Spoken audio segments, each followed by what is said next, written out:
ফের ভিন রাজ্যে আক্রান্ত সন্দেশখালীর পরিযায়ী শ্রমিক। ঝাড়খণ্ডের টাটা স্টেশনে ঠিকাদার সহ ৩ জন শ্রমিককে মারধর করা হয়, ধারালো অস্ত্র দিয়ে কোপ মারা হয়, এমনটাই খবর। বাংলা বলায় মারধর করা হয়েছে বলে অভিযোগ শ্রমিকদের পরিবারের পক্ষ থেকে, এমনটাই দাবি করা হচ্ছে। আহত শ্রমিক এসএসকেএম হাসপাতালে চিকিৎসাধীন রয়েছেন।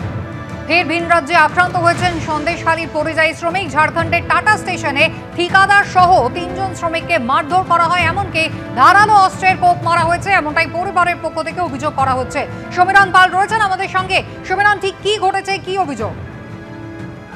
দেখো, যেটা জানা যাচ্ছে, নেজার থানার অন্তর্গত এই শ্রমিকরা গত শনিবার দিনকে তারা রওনা দিয়েছিল। তার নাম সত্তার জমাদার, এবং যে শ্রমিক আক্রান্ত যে তাকে গতকাল এসএসকেএম হাসপাতালে নিয়ে গিয়েছে।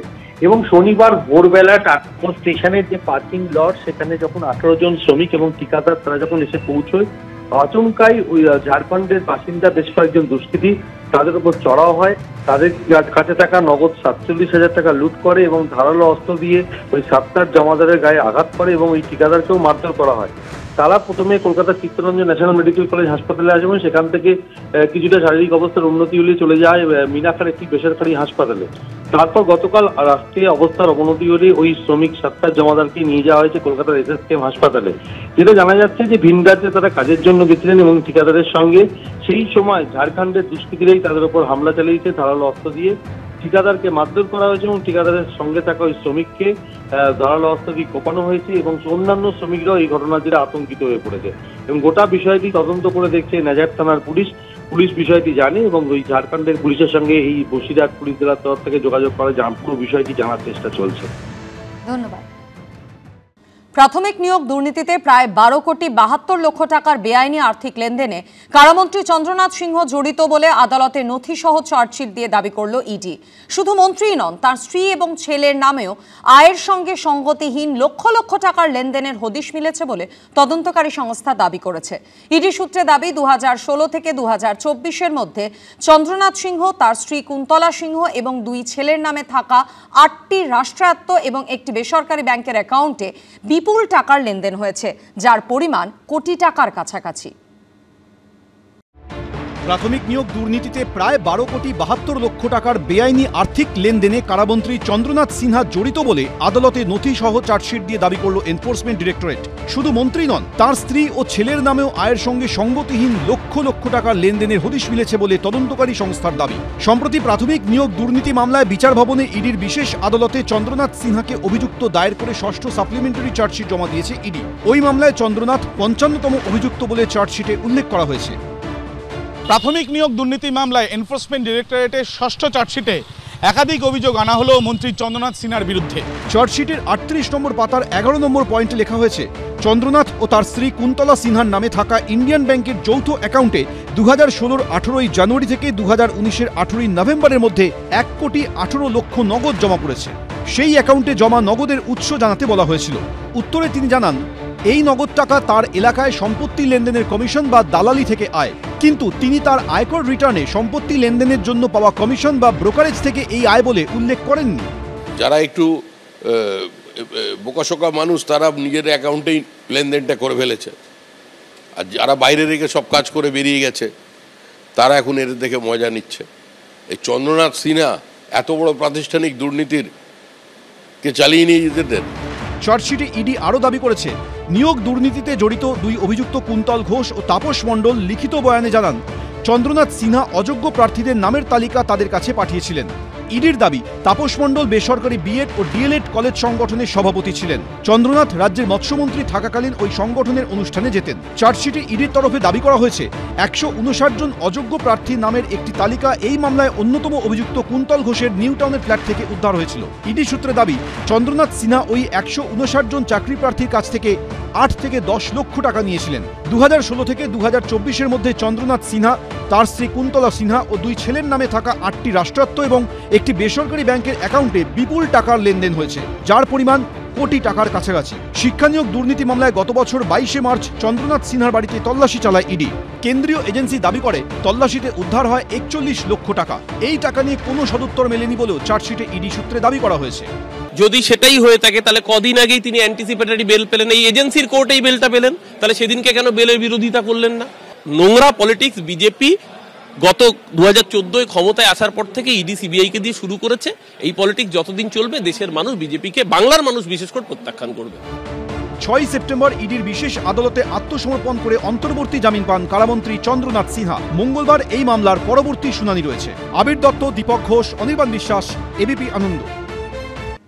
এদিকে দুর্নীতিতে অভিযুক্তদের শাস্তির দাবি তুলে ফের একবার দলের অস্বস্তি বাড়ালেন ভরতপুরের তৃণমূল বিধায়ক হুমায়ুন কবির। বললেন, কোন নেতার সাহায্যে কোন কোন আধিকারিক অবৈধদের বৈধ স্বীকৃতি দিয়েছে তাদের খুঁজে বের করা দরকার। আর এই নিয়েই শুরু হয়ে গিয়েছে রাজনৈতিক চাপানোতর। কারা ওই পরীক্ষাকে সামনে রেখে এসএসসির যে পরীক্ষা, সেই পরীক্ষাতে যত লক্ষ ছাত্রছাত্রী তারা পরীক্ষা দিল, তার মধ্যে কোন কোন আধিকারিক সেই সময় তাদের ব্যক্তিগত স্বার্থকে পূরণ করার জন্য কোন নেতার সাহায্যে তারা এই অবৈধ কাজকে বৈধ বলে স্বীকৃতি দিয়েছে, তাদের খুঁজে বের করার দরকার। দুর্নীতি কেড়ে নিয়েছে 26,000-এর চাকরি। সুপ্রিম কোর্টের নির্দেশে নতুন করে নিয়োগের পরীক্ষা নির্বিঘ্নে মিটলেও প্রশ্ন উঠছে, নিয়োগ প্রক্রিয়া নিষ্কলুষ হবে তো? আর কোনো দুর্নীতি কেড়ে নেবে না তো হকের চাকরি? প্রাক্তন শিক্ষামন্ত্রী থেকে প্রাক্তন এসএসসির চেয়ারম্যান যখন জেলে, খোদ এসএসসির প্রকাশ করা দাগি তালিকায় তৃণমূলের বিধায়ক নেতাদের মেয়ে, বৌমা, পরিবারের সদস্য থেকে ঘনিষ্ঠদের নাম উঠেছে। তৃণমূলেরই একাংশকে কাজ করায় তুলে কান ধরে উঠবোস করতে দেখা যাচ্ছে শাসক দলের কাউন্সিলরকে। এমনই টালমাটাল পরিস্থিতিতে দুর্নীতিতে অভিযুক্তদের শাস্তির দাবি তুলে ফের দলের অস্বস্তি বাড়ালেন ভরতপুরের তৃণমূল বিধায়ক হুমায়ুন কবির। যাদের ফ্যামিলিগুলো আজকে রাস্তায় বসেছে, তাহলে তাদেরও বিরুদ্ধে যথাযথ ব্যবস্থা গ্রহণ করা উচিত বলে আমি মনে করি। এটা কে বা কাহারা তার সাথে তাদের সঙ্গে এই প্রতারণা করলো বা তাদের অর্থ নিয়ে তাদের আজকে এই বিপদের মুখে ঠেলে দিল। হুমায়ুন কবিরের এই মন্তব্যকে হাতিয়ার করে তৃণমূলকে নিশানা করছে বিরোধীরা। সারা পশ্চিমবঙ্গের মানুষ জানে যে এই যত কিছু নাটের গুরু, যার কিছু দুর্নীতির মাথা, সেটা কালীঘাট। আপনি হয় সরাসরি বলুন, আর নয়তো যেমন তৃণমূল করছেন চোরেদের সঙ্গে তৃণমূল করুন। এই মাঝামাঝি গেমটা খেলতে যাবেন না।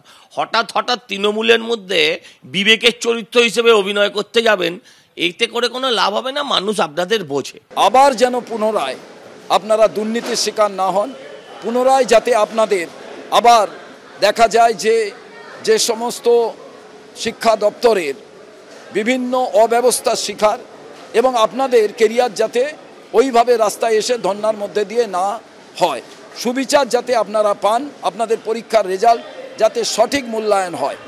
নাম না করে দলেরই একাংশকে চাঁচাছোলা আক্রমণে ভরতপুরের তৃণমূল বিধায়ক। এই পাপ কারো বাপ কেউ ছাড়ে না, কারণ আপনি যদি অন্যায় করেন আপনাকেই তার জন্য বাংলায় বলে খেসারত দিতে হবে, বা আপনাকেই সেই পাপের শাস্তি আপনাকেই পেতে হবে। সে আমার ক্ষেত্রেও প্রযোজ্য। সেখানে যদি আমি কোনো জায়গায় কারোর সঙ্গে এই ধরনের প্রতারণায় যুক্ত থাকি বা কাউকে যদি মিথ্যা প্রতিশ্রুতি দিয়ে কোনো কিছু লেনদেন করে থাকি, তাহলে আমার ক্ষেত্রেও সেটা প্রযোজ্য, অন্যকের ক্ষেত্রেও প্রযোজ্য। কেউ যদি দুর্নীতি করে থাকে তার বিরুদ্ধে তো ব্যবস্থা হওয়া উচিতই। এবার আমাদের বক্তব্য হচ্ছে, এই ব্যাপারটা কি শুধু হাওয়ায় হাওয়ায় ঘুরবে? ইলেকশন আসবে, সিবিআইডি যাতায়াত শুরু হবে, পুজো এলে যেমন কাশফুল দেখা যায়, ভোট আসবে সিবিআইকে দেখা যাবে, ইডিকে দেখা যাবে, নাকি সত্যি সত্যি যদি কিছু থেকে থাকে এবং পলিটিক্যাল লেভেলে যদি কেউ যুক্ত হয়ে থাকে, সে যে কোনো রাজনৈতিক দল হতে পারে, সে আমার দল তৃণমূলে হতে পারে, বা বিজেপিতে পাল্টি খেয়ে যাওয়া নেতাও হতে পারে, নাকি সত্যি সত্যি তাদেরকে খুঁজে বার করবে, তাদেরকে ডাকবে, জেরা করবে? এবারই প্রথম নয়, এর আগে বারবার বেফাঁস মন্তব্য করে দলের অস্বস্তি বাড়িয়েছেন হুমায়ুন কবির। তাকে দল শোকজও করেছে, কিন্তু থামার পাত্র নন ভরতপুরের বিধায়ক। কৃষ্ণেন্দু অধিকারী, সুদীপ্ত আচার্য ও অনির্বাণ বিশ্বাসের রিপোর্ট, এবিপি আনন্দ।